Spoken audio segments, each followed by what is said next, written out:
We're ready for our third panel of the day and the fourth and last panel of our conference.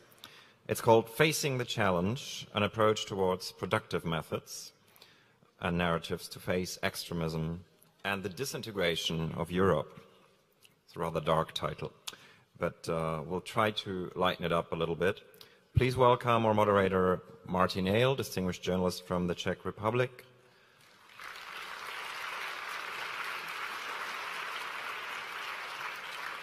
The British-Turkish writer Elif Shafak.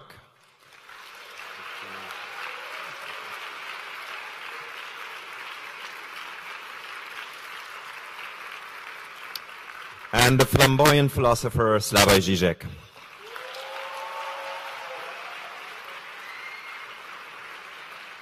And of course, the students.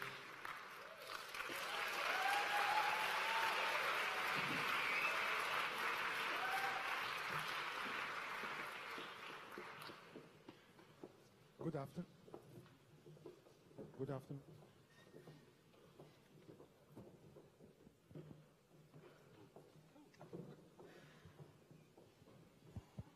Yes, it's already, yeah. Good afternoon, ladies and gentlemen. I'm Martin Ehl from Czech Economic Daily, obviously not Slavoj Žižek, as you might read in materials for the conference. I was very pleased to be moderator of this panel. At the same time, I'm a little bit afraid, and this is my fear, because the conference is about the fear, and my fear is to satisfy all expectations in the room. So I will start with a short introductory round where we start with the students. I will ask them what is they fear right now at this moment, the biggest one, in one sentence answer, and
party, which is always right. But, you know, we have to kill many, many sacred cows. So does it mean that we have to have a common enemy as the only unifier, in a sense, and then we project this common enemy into the Trump or into the Le Pen? No, precisely this I want to... You know where this logic brings you? This is, for me, much worse than Trump in America. The news, and I hope we will agree here, which really makes me sad. Look at how things look to stay now to be in France. It looks that the second round presidential election will be between Marine Le Pen and François Fillon. Sorry, I'm almost tempted to say that I'm more afraid of Fillon. Why? Because the tragedy, and I'm horrified of Marine Le Pen, is that she is the only one who, of course, in this convoluted proto-fascist way, but nonetheless, speaks for the workers' interests. While what Fillon is proposing is radical neoliberal politics combined with social conservatism. And this is the new form of capitalism. This is Putin, this is Erdogan, and so on and so on. That's the danger. So how would you vote in France today? I don't know. Probably I would abstain. But isn't this sad? Where did this, I agree with you, logic of one enemy, Trump, and we are all fascinated and so on? No, even if this sounds Stalinist, you know, Stalin said once, in socialism, the agent of change is self-criticism. But we, liberal West European left, whatever we are, we need a good amount of self-criticism. Don't be fascinated by Trump out there. Ask the key question. How was Trump possible? What mistakes in our politics did make Trump possible? So no, I totally agree with you. That was my big approach to Hillary Clinton. Listen, whom did Hillary represent? From Wall Street to Occupy Wall Street. Did you notice this? From Saudi Arabian money till transgender people and so on and so on. It was this all-inclusive field, and in such a case, you always have to ask one question. Okay, everybody is in, but who is out? He made it clear. The movement mobilized by Bernie Sanders was out. That's why she lost. Thank you. So we have already questioned. Actually, it's not a question, and I hope it's not modest to say that I agree with you. What's going on in Europe, it's going on for the first time in history. Look, I'm coming from a place where we deal with totalitarianism, with authoritarianism, as you had in Austria. If you had the right ways of doing things, fascism, Trumpism is not inevitable. It's something you can solve, it's something you can stop. So I agree with that point. So, thanks. I hope we will not stay with the definitions of these words. We somehow understand what we are talking about. Please. Yes, just to follow up, I mean, thank you. Yes, I also come from a land, you know, similar geographies. Indeed, we are more familiar to forms of authoritarianism. But something new is also taking place. Governments that use the means of democracy, that come to power through democracy, and then use their power to smother democracy. And this is where we are left a little bit speechless as the liberal left. And I agree, we need to be more self-critical, but that doesn't mean we need to support, you know, other extremists, because duality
But I come from a land, you know, that has now become the biggest jailer of journalists, surpassing even China.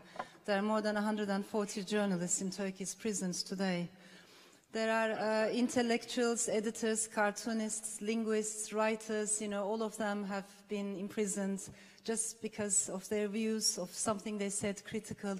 So certainly poets and writers, I'm not saying that we are wonderful people, but it's very difficult to be a writer. It's difficult to be, of course, a journalist, even much more difficult. Also, coming from Turkey, maybe I use the word multiculturalism as a burden. Diversity is a treasure. Well, so no economists. We are looking for that future narrative. So no economists, because it's astrology. No poets, because they are killing. I remember one Andrew Karadzic's poems from the 60s, and it's really, you can read the Srebrenica massacre in between the lines there. I confirm that. Yeah. So then whom? Young generation. Where are the leaders? Who will lead us from that shit, as somebody was speaking about it in the beginning of today? Yes? Brave one. We were talking a bit about international politics when we were discussing the elections in US and who won. And I was talking that my fear is the absence of peace, and coming from Ukraine, this is actually what happened in Ukraine. Ukraine was living peacefully, and suddenly nobody could expect it. Suddenly there was no more peace. And as you know, probably Ukraine stood up for European values in 2014, and for the values we stood up for, we're now being bullied by our very strong neighbor, Russian Federation. And when we stood up for European values, we saw in the EU a strong partner, diplomatic partner that could support us and help us out in our future. In the development of our country, because still there is a lot to be done in Ukraine. After 3 years, after the revolution, and since the conflict in Donbass is unraveling, people just start in Ukraine, like my relatives in my city, people start losing hope in the EU. They start seeing the EU as a weak diplomatic actor that is tied a lot by the financial and economic interests of individual member states, of Germany, of France, for instance, who see a very strong economic partner, a gas supplier in Russia, in person of Russia. And this actually ties the hands of the, that's what in my city and my friends and a lot of Ukrainians actually think, that these economic ties, they don't let the EU to maybe act more freely in terms of diplomacy, and diplomacy in that way we can say is failing. And I wanted to ask you, do you think that diplomacy is failing? And is it actually more a diplomatic crisis which leads to this refugee crisis and migrant crisis? And another question, sorry, too much questions. Another question, I was thinking about, like, the topic, the theme of this conversation is what can be done to resolve this. European Union was created as a proactive, let's say, proactive union that could proactively maintain peace in Europe. And do you think that in order to proactively maintain peace, it would be better to through external action to maintain it in the areas where the conflicts originate from? For instance, like establish external action missions, diplomatic missions in Ukraine. There was one mission, UBAM, I worked in, a mission on border assistance to Moldova because of Transnistrian conflict. Do you think that this would help? This would help to resolve the crisis which follows up from the conflicts surrounding Europe now, and the conflicts at the doorsteps of the Europe? Similar question around Turkey. Is diplomacy working? Thank you so much. You know, I'm based in the UK for several years now, and it was very interesting to be Turkish at the time of referendum, before and during the referendum in Britain. I never forget one day, as I was in a car just driving along, there was a big sign in capital letters, "The Turks are coming!" exclamation marks, and underneath it said 80 million of them are coming. Turkey is about to join the EU, so we better leave now. And of course, you see how fear is being, incited, created in country after country. For many of my British and French friends, EU is mostly about finance. They see it as a financial burden, economy. But coming from the periphery of Europe, for me, EU is mostly about values. Yeah? And when I talk about EU, I always remember the journey, how the journey began. Why was there a need for EU or a supranational entity in the first place? And I think we forget the beginning of that journey very easily. That is why memory is so important. This desire to go beyond nation states, beyond nationalism, this desire to stop another possible rise of militaristic nationalism. That was how things began. And that core is today as important as ever before. And also for me, when I say EU values, to me, that's about pluralism, democracy, women's rights, LGBT rights. It's definitely about rule of law, separation of powers.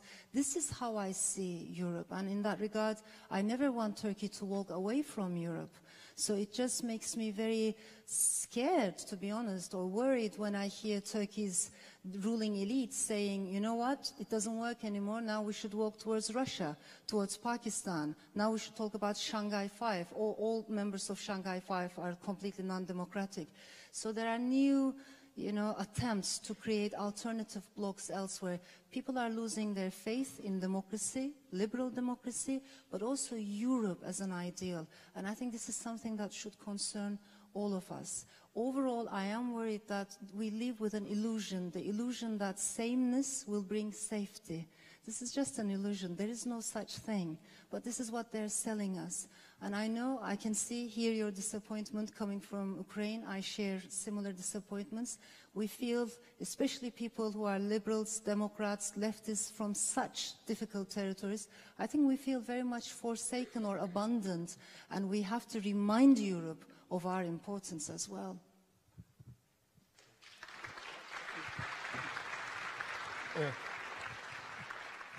Again, cut me short. I'm afraid of talking too much. I also, like the lady, I understand your disappointment of Ukraine and so on and so on.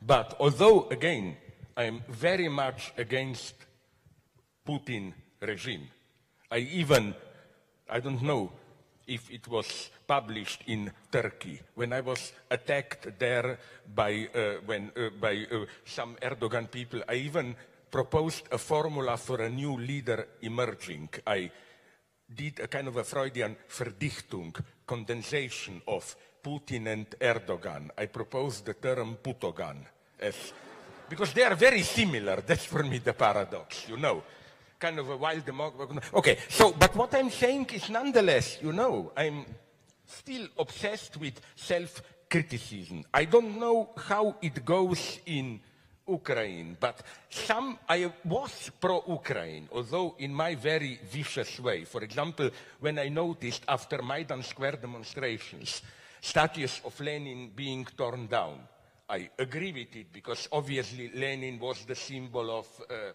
Soviet Union there. But nonetheless, it's interesting to note, and I didn't read this in any communist propaganda, but in neutral historical books, that wasn't, in the modern sense, Ukrainian nationality constructed in the 20s, in the early Bolshevik years. In Russia, in Tsarist Russia, you were not allowed to have your own literary language and so on and so on. We were not allowed, but we had it. You had it, yes, but in the 20s you were allowed. Sorry, this is not a short period before they were beaten by Bolsheviks. No, this was, sorry, even there, now we come to real conflicts. I know the story there. You say beaten by Bolsheviks. Who was beaten by whom? Of course, I am horrified at that Bolshevik act of trying to occupy Poland. But what were the Poles doing? What happened a year ago?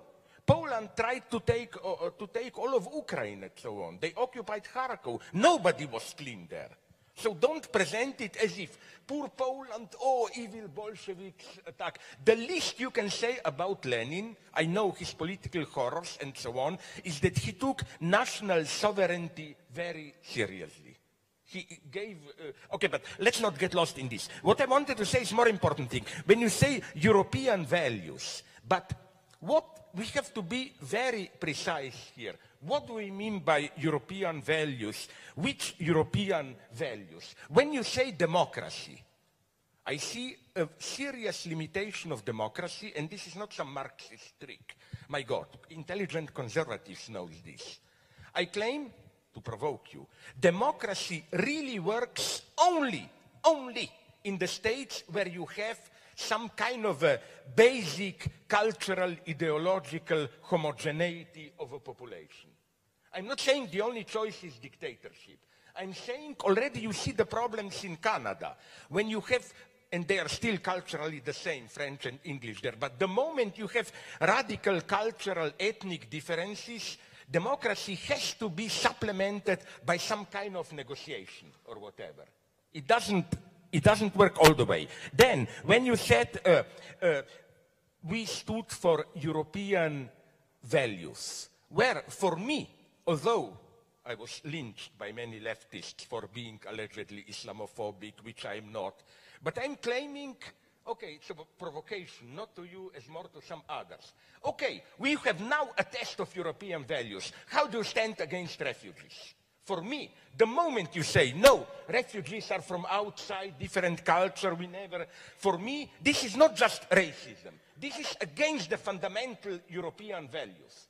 That's why I claim, if by European values we mean what is really worth fighting for in European legacy, then, in spite of all hordes of Muslims coming and so on, I'm consciously, ironically using racist terms, the greatest threat to Europe is our own anti-immigrant right, our own defenders of Europe. If we have Europe ruled by Le Pen, Farage, that's the end of Europe. So you see, that's the problem of Europe. I wrote even a short book called Was will Europa? What does the Europe want? Ironic reference to Freud's What Does a Woman Want? I don't see any singular, simple core of European values. Europe is torn at least between three models. The conservative culturalist, whatever you call them, anti-immigrant Europeans. Then we get this, what your great city is usually Brussels, identify with this European, let's call it neutral technocracy, what Brussels stands today, and maybe a little bit of the original welfare state dream, where you don't just have freedom, blah, blah, blah, but this freedom includes economic justice. I claim if Europe will not make a step in that direction, then let it drop that. I don't care.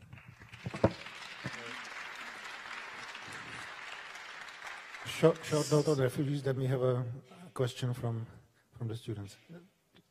Yeah, no, with regards to the refugee question, I think as we all know, it's now the biggest humanitarian crisis since the Second World War, but we have for a very long time treated the refugee crisis as if it were a regional problem, as if it was happening somewhere else, elsewhere, far away. And I think that approach created big problems in the long run. What EU bureaucracy, and of course we cannot generalize it to everyone, Europe means multiplicity of opinions, but EU bureaucracy made big mistakes in terms of outsourcing the refugee problem. Where? To Turkey, to Lebanon, yeah, to Jordan, 3 countries. And if you look at the interviews or the statements in Jordan, in Lebanon, again and again, many policymakers have said, look, what's happening is not sustainable, it's going to collapse. Because when you look at the population of Jordan, when you look at the amount, the number of refugees that Lebanon has accepted, and also in Turkey, where we have 3 million refugees. And then, of course, it became a political card between the AKP, Turkey's AKP, Erdogan, and Europe. Again, for a long time, EU bureaucracy did not say anything about freedom of speech violations or human rights violations in Turkey because of the refugee deal. This created another resentment among Turkey's Democrats. Another thing we never talk about, it never makes the headlines, is the gender disproportion. I think it is an important part of the problem. Many of the refugees, because of the difficulty of the journey, because of the perils along the way, who could make it to Europe, happen to be men, young men between a certain age, many of them unmarried. And we have seen the consequences of these cultural clashes, more gender clashes. Again, this is something we never talk about because either we think it's not politically correct or we think it's not relevant, but it is important. I do not understand why more refugee women or more refugee sexual minorities have not been supported by Europe, and the importance of gender has not been noticed earlier. Again, in Turkey, because of the situation right now, we have a huge increase in the number of child brides. We have a huge increase in polygamy. These are things that really are not covered by papers. But even though polygamy is illegal, there are many Turkish men who are marrying girls, Syrian girls, and I'm saying girls deliberately because their ages are so low, as their second wives or third wives, and many families think they will be safer in this way, so these girls are being married off. So there are many, many human stories, tragic stories that are going on that we might not see at first glance. We can only solve this together, as international, as world citizens, as global souls. So today we need that supranational communication more than ever before. This was the only way to approach the refugee problem, not by trying to outsource it to non-democratic countries. Yes. I just wanted to clarify and ask an add-up question to my last one about international politics. So in the end, and I also wanted to recall the saying of our last presenter from the second conversation, from a refugee from Syria living in Germany. He said that he has never dreamed of being a refugee, and when I've heard that, I felt like all refugees, in the end, they hope for peace settling in their country, and at some point of their lives, they hope to return back to their country because they left their families, they left their friends, they left their houses there. So they still, and I have a lot of friends from Ukraine who are now refugees in Poland, and they still want to return to Donbas. They hope that there will be peace settled. So do you think the EU actually does enough and is involved enough in settling peace in the points of conflict? I totally agree here with you, and to make it very clear, the problem I see is even more radical. What I don't like is that we perceive the problem of refugees as a humanitarian one, in the sense of horrible things are happening there, we should open ourselves and so on. I think we should have to first, the only way to, the solution of the problem is not Europe should totally open itself and receive 30, 40 million of refugees.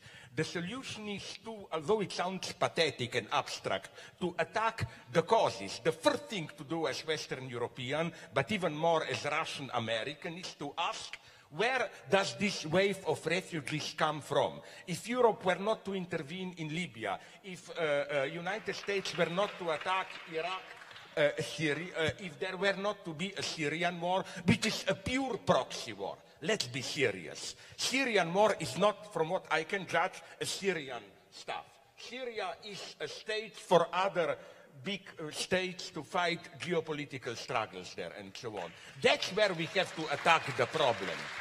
I cannot imagine a greater non-reflected stupidity than the Americans occupying Iraq. Whatever you say against Saddam, and I'm totally against Saddam, but at least, isn't this the tragedy? Correct me if I'm wrong, but from what I know, Syria and Iraq were the only two Middle East Arab states which were formally secular. And this even meant something. Like, you remember Tariq Aziz, Saddam's Minister of Foreign Affairs, who was a Christian and so on. So the actual result of American occupation of Iraq is that because the state structure disintegrated, Shia militias took over, 3/4 around, I think, of Christians left Iraq. So what 2,000 years of Islam terror was not able to accomplish, the American intervention did accomplish, to get the country rid of Christians. Second thing, I totally agree with what you said, but just this broader approach. Then there is economic neocolonialism. My God, are we Europeans aware, and others, what we are creating? I always mention this name in Africa. Take a country like Congo, which is a non-existing state. Local warlords controlling territories, but as such, it's perfectly included into the global world market. All these warlords making deal with foreign companies and so on and so on. So we should attack problems at this level on a second point. But we should also ask another uncanny, now this will sound problematic to some of your questions, like I deeply agree with you, this is totally unfair, it's ridiculous. Like the poor Middle East countries are taking the heaviest weight of the refugees. Okay, but then let me ask a simple question. And I'm asking them, and sorry, I didn't get not even a minimum of an answer. But there is quite a series of very wealthy Arab countries. Saudi Arabia, Kuwait, Emirates, Qatar. You know how many refugees they are taking? None. They are not taking refugees. You know what was the official Saudi Arabian answer to this? They said, because of cultural balance, we are not taking refugees, but we try to help them so that for every 10,000 refugees in Europe, we build a new mosque there and so on. I mean, and now I'm not blaming some primitive Arab fundamentalism. Saudi Arabia is the most modern country. It's a mafia family organized as a country. Saudi Arabia is a key chapter in modern mafia family. No? What I'm just saying is that, but we in the West are guilty of it. We cannot say Saudi Arabia a primitive country. Saudi Arabia is totally involved with the United States. You know that Saudi Arabia is investing money in the United States? According to some statistics, 8 to 9% of all American, put it, property, is owned already by Saudi Arabia. We should, all I'm saying is that we should address this problem and not just this sentimental game, which I agree totally with you, was done in a scandalous way, like allowing refugees to go through Balkan in this wild way. This provoked racism. I'm sorry. No, we are again in the phase of deconstruction, while this panel is supposed to be like construction, attempt to construct something. But so first you have to ruin to clear the space. We are already cleaning the space for the last 24 hours here. Clean it enough, okay. Yes. Excuse me, I know my friends are waiting to ask questions, and this is my second time, so sorry. But I have to disagree very strongly on one point with you. I'm coming from, yes, I'm coming from Halabja. It's the second time, you know. Right. No, this is still, I agreed. I'm coming from Halabja, and I think, right, and Alif would know what I'm going to say. Saddam Hussein, that you just said, his removal served chaos in the region. I think. But not in your part. Your part is a miracle, Kurdistan. No. Just let me finish my point. So Saddam Hussein, in 16th of March in 1988, attacked Halabja, which is my hometown. I was not born there, but it's my hometown. My father, my family, everyone's coming from there. He attacked Halabja. He killed 5,000 people in 2 hours. He killed 182,000 Kurds in 8 years. He attacked the Shiites in the south, and he killed thousands and hundreds of thousands of them. This is Saddam Hussein. So you might have been, sitting here in Europe in peace, in harmony, but Saddam Hussein was doing all these atrocities. And actually, if Bashar al-Assad, had been prevented in the first year of the revolution, where people were going out in peaceful demonstrations, asking for peace, for democracy, for pluralism, singing, clapping, and Assad had not been allowed by the Western powers to remain there and just kill disproportionately the peaceful protesters, you would not have ISIS. Look, I'm not justifying ISIS, but ISIS was an answer, a Sunni extremist answer to all the atrocities that Assad did, which now turned, of course, into a disease that has caught Europe and the world. And by the way, refugees are not that simply, just let me finish that point. Refugees are not that simply a product of, of internal problems. Alif Shafak is a Turk. She's from Turkey, and I'm a Kurd. And you know that when the British and the French divided the Middle East, came, brought a map and said, let's divide this place. Okay? They brought a pen and divided Kurdistan, which was a land, 40 million people, on Turkey, Syria, Iran, and Iraq. And since then, we have been having problems, fights, killings, atrocities. And of course, who's paying now? The streets of Brussels, the streets of Berlin and Paris and the capitals of Europe. They are paying the price right now. Why? Because the PKK supporters and the AKP supporters, the Turkish supporters, are always on the cities, on the streets, fighting each other. Why? Because you imported the problem of Kurdish, Turkish, Sunni, Shiite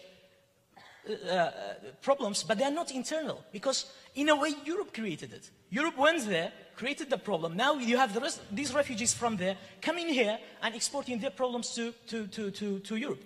What the sense of you saying is like, there is a different land out there, imaginary land, and here is Europe, and these people are coming from there, exporting their problems to us. It's not totally like that. It's totally a different picture. Sorry, but I have to pick it. But why do you think that I don't agree with you here? I was beginning to saying precisely this, how Europe created the problems there.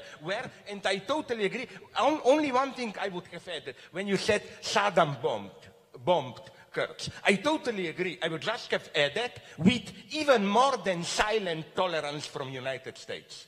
They even secretly supplied the poisonous gases to Saddam discreetly there. So I totally agree. I totally agree with you here. Maybe one tiny problem is nonetheless this one. It's more complex because, as you know, Al-Qaeda and so on, this is Sunnis fighting Shias and so on. It's more complex. But nonetheless, one point I would have said, nonetheless, but you, by you, I don't mean you, I mean people from that region, but you are nonetheless not simply passive victims. I don't accept this leftist view that, oh, we Europeans, I call this the inverted white man's burden. 100 years ago, we were the good colonizers. It was our burden to rule you. Now we like to be responsible for everything. There is a horror in Rwanda. Oh, it must not to disagree with you, but to provoke you again. You know that I'm here desperate. Even the most authentic mystical experience. About poetry first. I would say economists are poets, but there are bigger poets than economists. Think of financial world, like the IMF. I think this is... They're the greatest poets. I know they deserve not Bob Dylan Nobel Prize. Yes, one thing.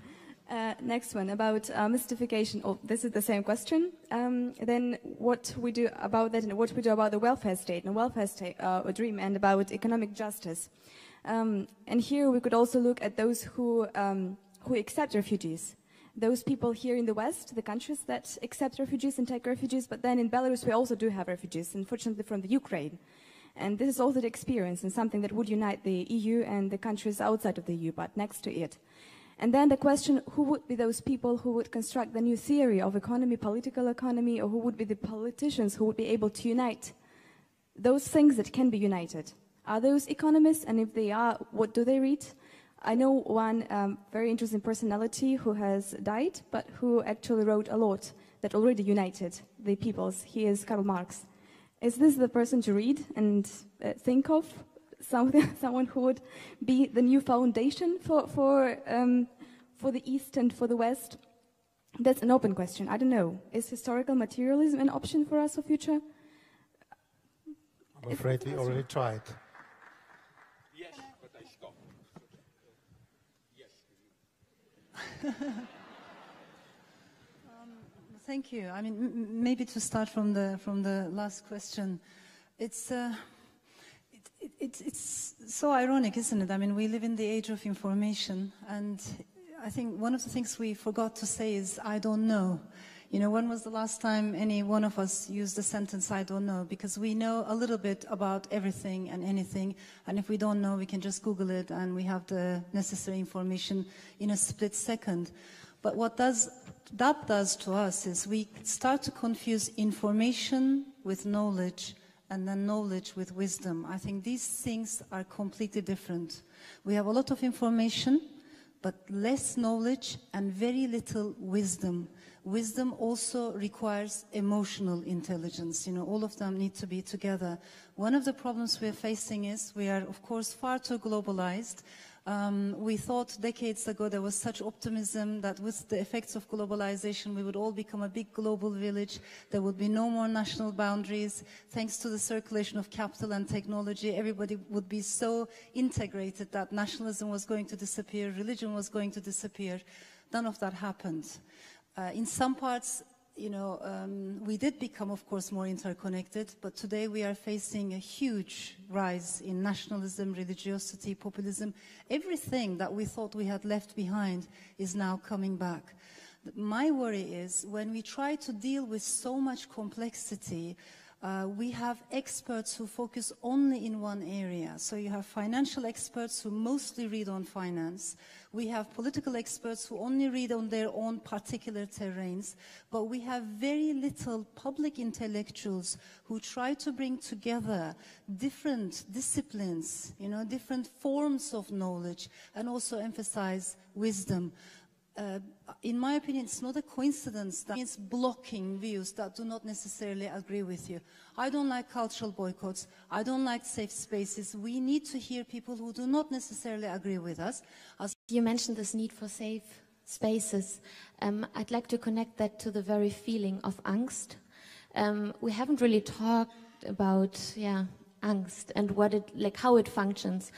And I'd like to, I don't know, just use this conference as an occasion also to reflect on ourselves, a bit more self-critical. Like, let's not just be entertained by awesome speakers on the stage, but also use this occasion to ask ourselves, what is Angst? What does it mean to us? And how do we deal with it? Because I think it's a very personal decision, how we deal with it.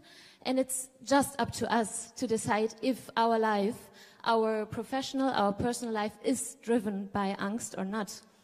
So this very title of the conference, European Angst, sometimes I wonder if we are just othering again another group who is very anxious.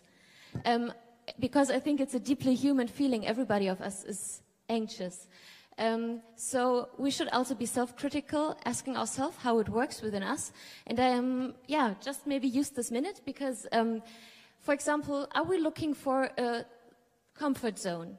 Are we looking for our close friends, for our family members, people who share our opinions? Or what are we doing? Because I think the only way to come out of Angst is to be brave. It doesn't help just to have a trustworthy, comfortable environment, but we need to be brave. That's the only way, and we have to be constantly brave. And I think that's one of the biggest challenges we have to face. Everybody has to be brave. So when we have these discussions, I feel that there are very good points, and it's, interesting and smart.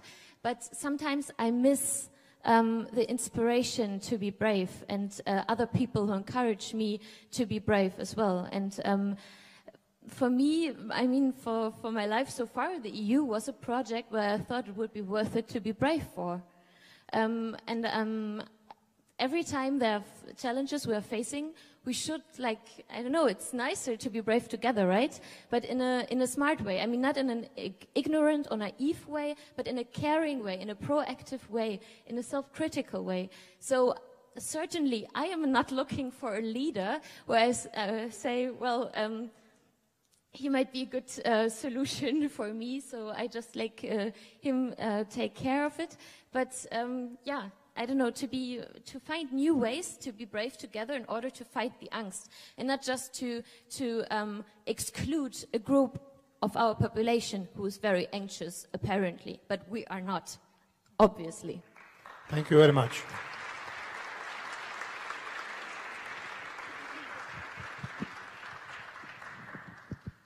Okay, thank you.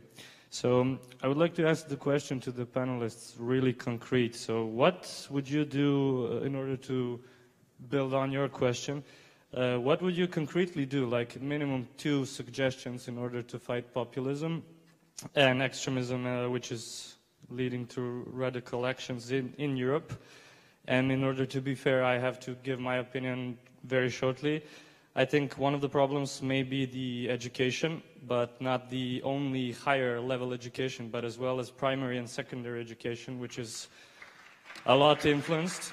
And it lacks some certain aspects, which is getting to know children with intercultural dialogue and intercultural learning, because this is one of the things that can lead later to not understanding other cultures.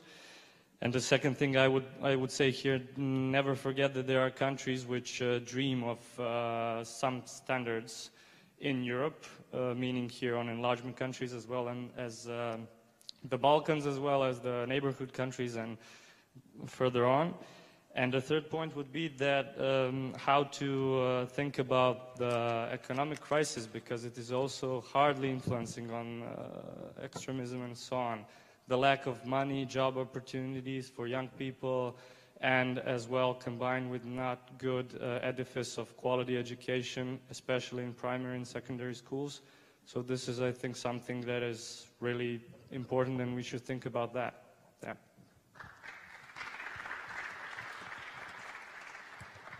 Another one? Can you hear me? Yeah. Can I just follow up on his question, because he asked my question, like, how do we tackle populism? Now, we have the populists. It is a state of fact. Right now we have them. They're gaining more and more popularity. They're even getting into power. Now, what do we do to tackle them? And I would just build up on his question, like, do we still, I would offer like 3 options, maybe, like more on practical level. One option, like, should we completely cite them? Demarcate them? Leave them on site? Should we, number 2, let's say, accept some of their ideas? Make them feel that their ideas have been heard, because they are gaining more and more popularity with selling their ideas. And number 3, should we even collaborate with them closely so that there is some kind of level of platform for making compromise, so they do not get to sell their extremist ideas by their own?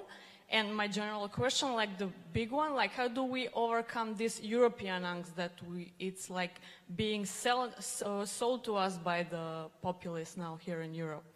Thank you for that, because we are approaching the last quarter of our debate, and we are supposed to produce some food for thought, at least, if not the master plan for the future of Europe. So please. Again, I'm sorry if I'll be too long, but I will really try to be short. First, when you said these last questions, like practical advices, what to do, how to fight populism, and so on, you see, I seem to be saying all the time the same thing, but I have the impression nobody wants to hear it. How do we find populism? I repeat it, I think, for the 4th time. By looking into ourselves what we were doing wrong. You are all the time here doing what I was afraid of. Again, how do we fight populism so that we change? Populism is our result. Populism is our symptom. And what you are doing is you are offering what in medicine they call symptomal healing. You know, like you have a serious disease, but if you take certain pills, you don't feel the pain. No, we should tackle the causes of populism. The causes of populism is the economic and ideological fiasco of the central liberal bloc. That's absolutely clear. People are enraged against it. So it's not them, how to deal with them, accept them partially or not. It's how we should change so that our own activity will not give birth to populism. Second thing, when you said learning, now I want really to provoke you. The first thing we have to learn is very problematic, I warn you, is to learn to ignore the others politely. I'm sick and tired of this liberal pressure. There are others, we should understand them, open ourselves. No, I think that true anti-racism for me is not, I understand you. How can I understand you when I don't understand myself and you don't understand yourself? For me, a true multicultural, in the good sense, society is, I live together with Arabs, Jews, blacks, Latinos, and we politely ignore each other. I accept you in your imperfection. You know, it's easy to love your neighbor when you understand him. Oh my God, you see all those wonderful stories. But what if you discover that they are not so nice? As if we also are for them not nice.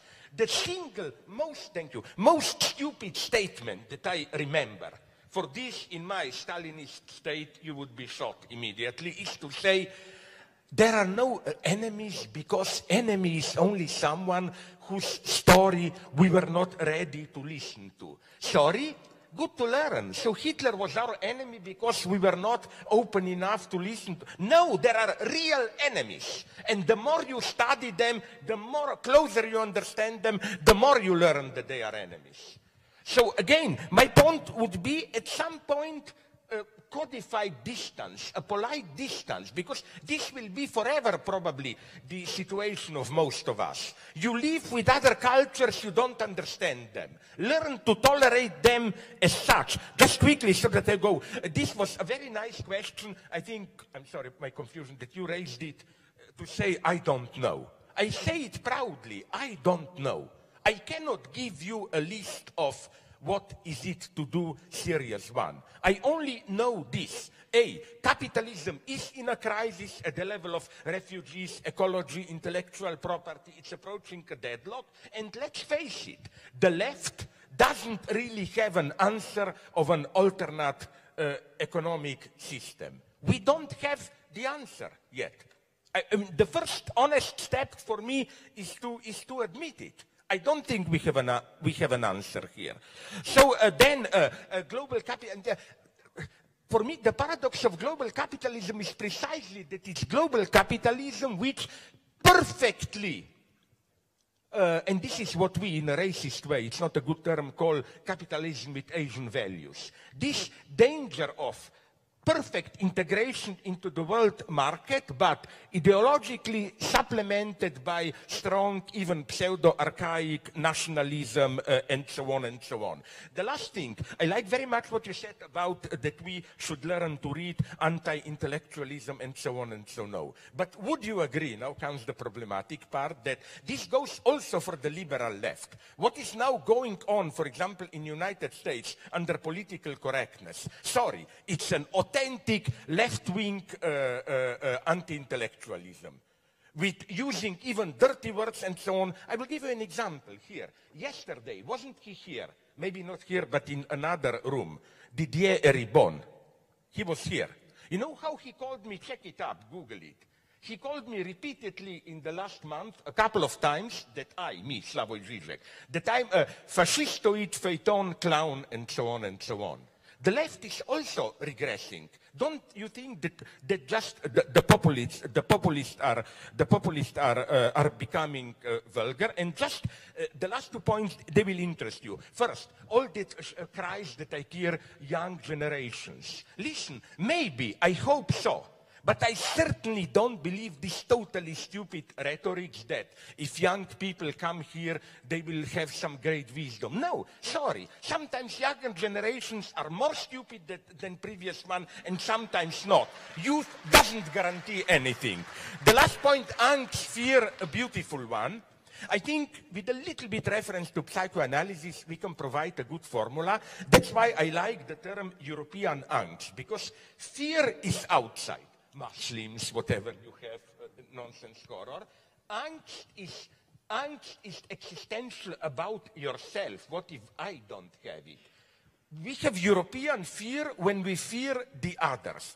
We have angst when we are deeply aware that, but is what we are defending as European legacy worth defending? What if there is some problem? This is angst. Angst is about yourself. angst is not external enemies. So yes, the first step towards what is to do is to pass from fear to angst. Yeah, I stopped. Surprise, I stopped.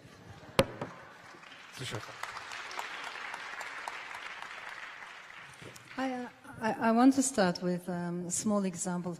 Actually, it's a small example with major repercussions, the burkini ban.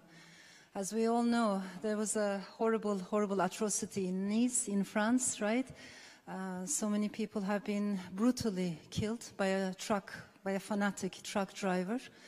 And then afterwards we have seen the rise of a certain kind of Islamophobia, which the potential was always there. And then we have ended with the burkini ban today in several parts of Europe. And this will continue. It's a continuing debate. But perhaps not many people have not realized that if you remember the picture on the beach with one woman wearing a burkini and the French policeman surrounding her, that picture was taken out of context and circulated all across the Middle East with Arabic, Persian, Turkish captions that said, "You see what they're doing to our women." The reason why I give this example is because anything that creates more of an us versus them division is bound to create more extremism elsewhere. So Islamophobia in one part of the world will create more anti-Western sentiments elsewhere, and more anti-Western sentiments in the Middle East will create more Islamophobia here.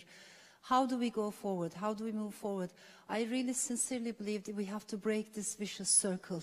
It is like a physical law. The mystics used to talk about this for centuries. The harder you push something, the harder it comes and hits you back. The more you otherize it, the more harshly you approach it, the more harshly it kicks you back in the face. We have to get out of this rhetoric and create new rhetorics. And I agree, we can be self-critical, but at the same time, we can be critical of populism. That doesn't mean that everyone who voted for Brexit is a racist. It doesn't mean that everyone who voted for Trump is a racist. We do have to understand people's anxieties, respect them, understand where they're stemming from, and offer better solutions both to ourselves and to everyone else. And we can do this. We can do this if we break this elitist approach. I think many people feel belittled by the liberal left elite. We need to break that hierarchy. We really need to get out of our own cocoons and our own little cultural ghettos, talk with more people, but also perhaps we need to diffuse a new, in my opinion, radical new humanism. It all boils down to identity politics. If we can tell people, yes, you might be this and that, but at the same time you can have many more multiple belongings. And this was done in 1970s. It was done so successfully by mostly African-American women's movement, people like Audre Lorde. You know, they would write poems. And they would say, she would say, look at me, I'm black, I'm a woman, I'm lesbian, I'm a poet, I'm this, I'm that. And I'm many more things you might not see at first glance, but I'm all of them. So this is what we forgot. We have been reduced to single identities. I really think if we can revive the language of humanism, this is a kind of language that can travel east and west. It is a kind of language that can emphasize coexistence. Yes, we are different, but at the same time, I think public space is incredibly important, and it will become even more important to bring diversity into the public space. So bring more women, more minorities, diversify the rhetoric in the public space.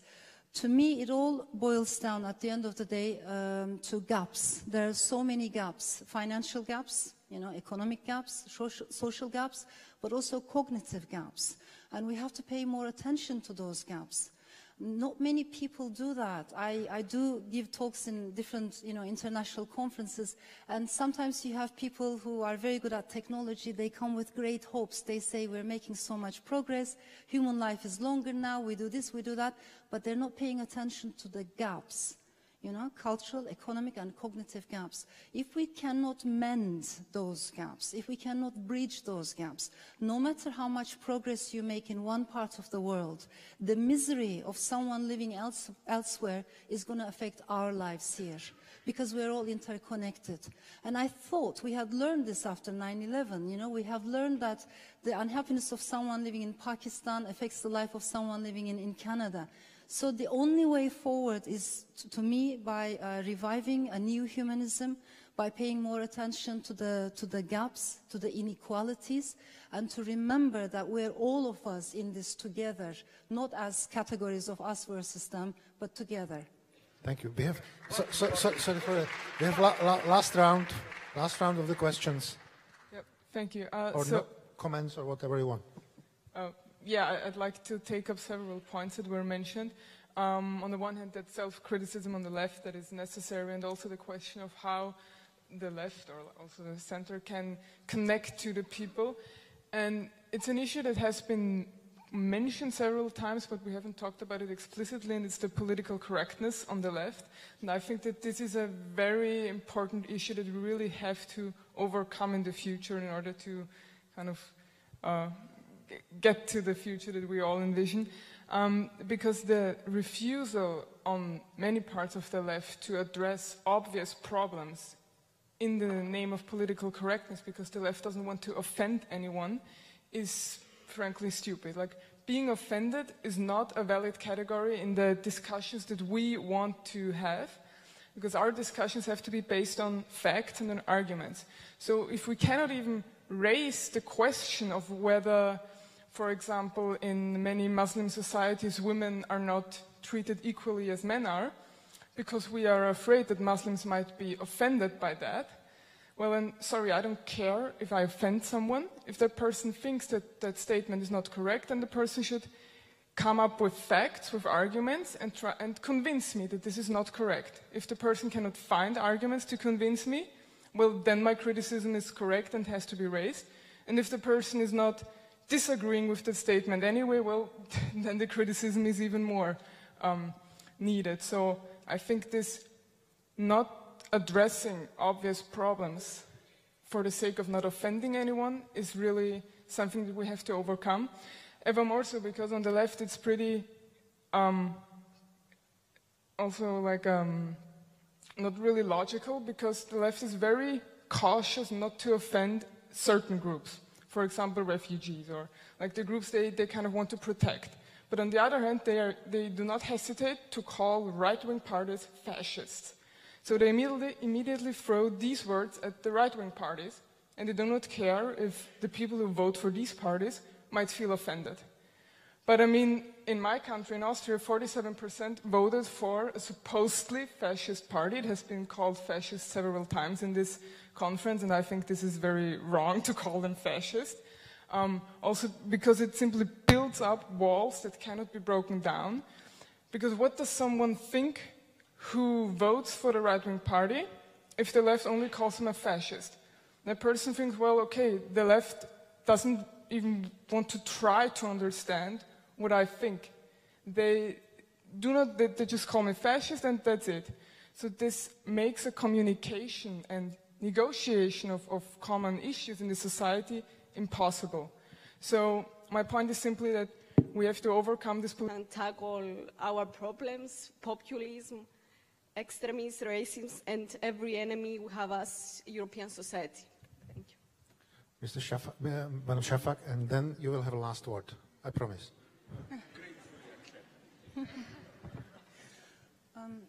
You know, I do travel quite a bit, both in the Middle East and across Europe.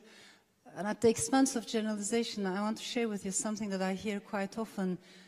When you travel in Europe or in the US, you will come across many women who will tell you that, you know, thank God I wasn't born over there. And by over there, they mean the Middle East. Had I been born over there, I would have no rights. You know, I would be reduced to an object.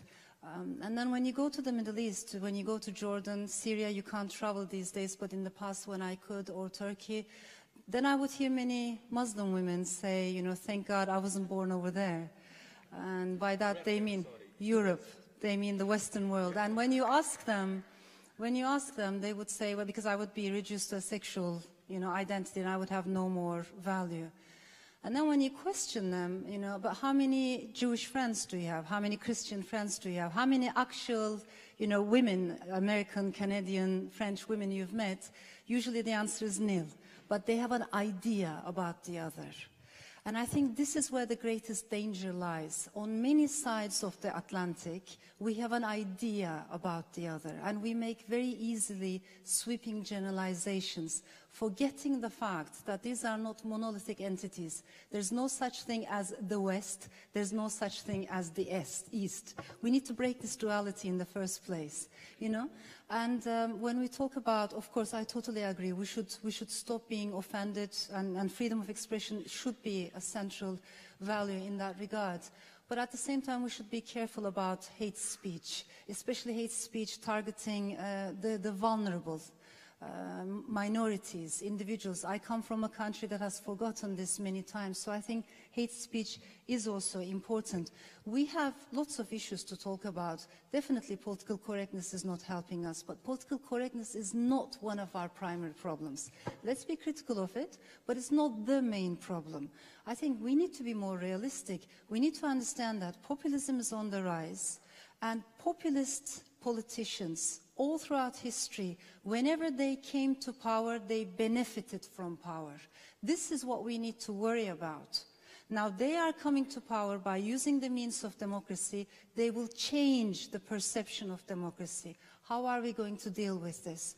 So, just as a conclusion, I would say history does not necessarily always go forward. We tend to think that tomorrow is more progressive than yesterday, not necessarily. Sometimes it draws circles, sometimes it goes backwards, sometimes nations make the same mistakes over and over again. So for us, I think it's incredibly important at this stage in life to break this rhetoric of nationalism, tribalism, isolationism, religious fundamentalism, and to revive a new language, a fresh, smart language that's based on empathy, that's based on a new humanism. And if we use our emotional intelligence, we can do this. Thank you. You have, but yeah, 2 minutes. Okay. Now, I would like others to have a chance to reply, because I'm here to ruin any harmony and so on. First, again, with all respect, you some wonderful thing, but you remember when you said in your previous intervention a little bit of how, when we are dealing with the enemies, we should move away of this total confrontation, us against them and so on. I agree up to a point. Would you say the same thing in 42 in Europe? Huh? Listen, Hitler, yes, but let's not go to the end. We should... No, there are enemies where the point is to totally destroy him. Yeah, but I think you misunderstand me. I'm not saying we should not deal... Just the opposite. I'm saying we should deal with this in a smarter way. I am saying if you push them, if you say everyone who voted for Trump is a racist, we're going to lose these people forever. No, you're going to push these people further into the lap of the far right. And I have seen the elite in the UK make this mistake again and again. I agree so here. my answer is not to deal with the rise of populism, to deal with it in a smarter way, in a better way. I agree with this, but nonetheless I claim, you see, you shifted quickly from Hitler to populism, which is obviously an ambiguous phenomenon. But I'm saying there are situations where there is the enemy and there is no debate. He should be ruined. You know what I mean? There are clear cases like that. I'm just saying, second thing, this humanism, it sounds nice, but my formula is a different one. I don't have time now within your 2 minutes to squeeze it in. I would say the only universality before divisions and so on is to say we have here our own struggle. In Arab countries, they have their own struggle. We have our own us against them. They have their own us against them. The only unity for me is the unity of a struggle. We should combine our struggles. That's the only base for universal humanism for me, that we connect our struggles.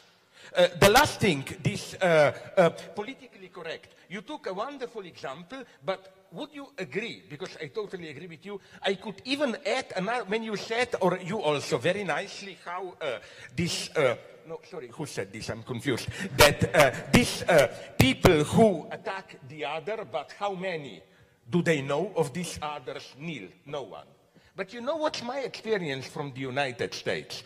That this goes also for many political anti-racists. They accuse me of, because I made often a bad taste joke of being anti-black and so on, Then I ask them, I have many black friends who incidentally enjoy these dirty jokes. How many black friends you have? None. I've encountered this with so many politically correct people. They want to keep very much apart from those whom they pretend to defend. And the last point, you lady third from the last one, for new generation humanism.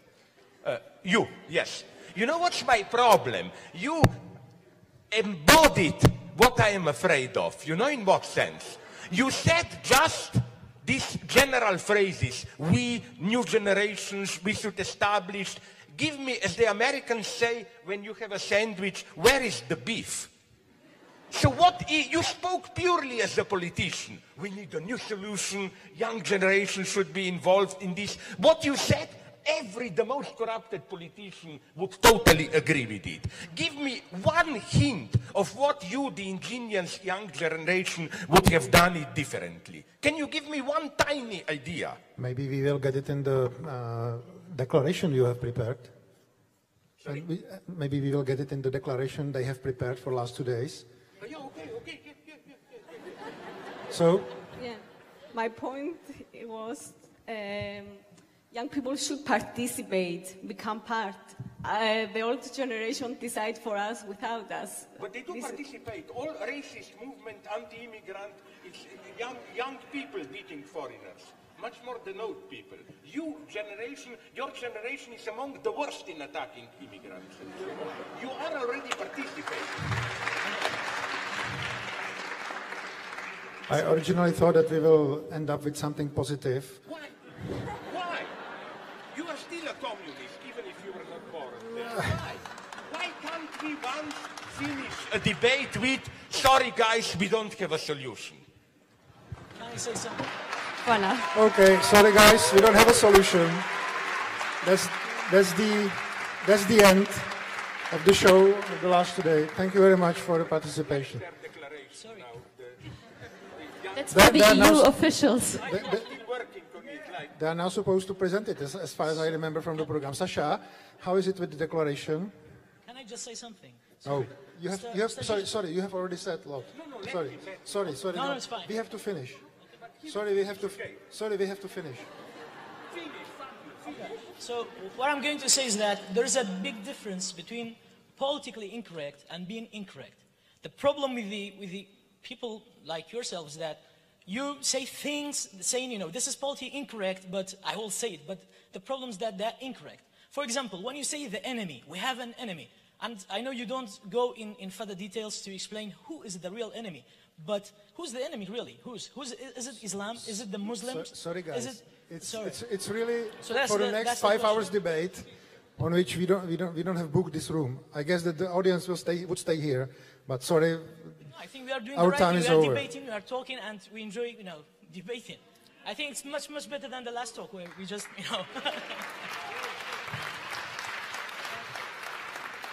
Then ask the Goethe Institute if we can stay here, and then we can stay here. Oh, I will stay with them, of course, if you had time.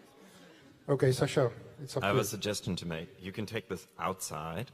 It's always a good solution if the discussion becomes rather physical. Okay. We're going to have a quick coffee break, and then we're going to continue with the manifesto of the students and an ongoing discussion on what we're taking out of this and what's going to be the consequence of all the 4 panels we've had here. Thank you very much.